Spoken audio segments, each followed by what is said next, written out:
দারুণ স্বাদের কাঁচা আমের পারমিজ আচার। তো এর জন্য প্রথমে আম নিয়েছি, আমগুলো ভালোভাবে জল দিয়ে ধুয়ে নিয়েছি, আর একটা পরিষ্কার কাপড় দিয়ে ভালোভাবে আমগুলো মুছে নিয়েছি। এরপর একটা পিলার দিয়ে আমগুলোকে আমি ছাড়িয়ে নিয়েছি, একটা বটি দিয়ে গোল গোল চাকচাক করে কেটে নিয়েছি।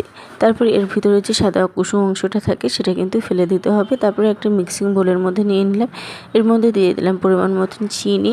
1 ঘন্টা ঢাকা দিয়ে রেখে দেবো, এতে কিন্তু চিনিটা একদম গলে যাবে। এইভাবে একটা আমি কড়াইয়ের মধ্যে নিয়ে নিলাম, তারপর ভালোভাবে মিক্স করে দিয়ে দিলাম এর মধ্যে স্বাদ মতো লবণ, 1 চামচ হলুদ গুঁড়ো, 1 চামচ কাশ্মীরি রেড চিলি পাউডার। এতে কিন্তু কালারটা খুব সুন্দর আসবে। একটা মশলা করে নেবো, একটা তাওয়াতে দিয়ে দিলাম 1 চামচ ধনে, 1 চামচ জিরে, 1 চামচ মৌরি, 1 চামচ কালো জিরে আর শুকনো লঙ্কা আর দারুচিনি ও এলাচ।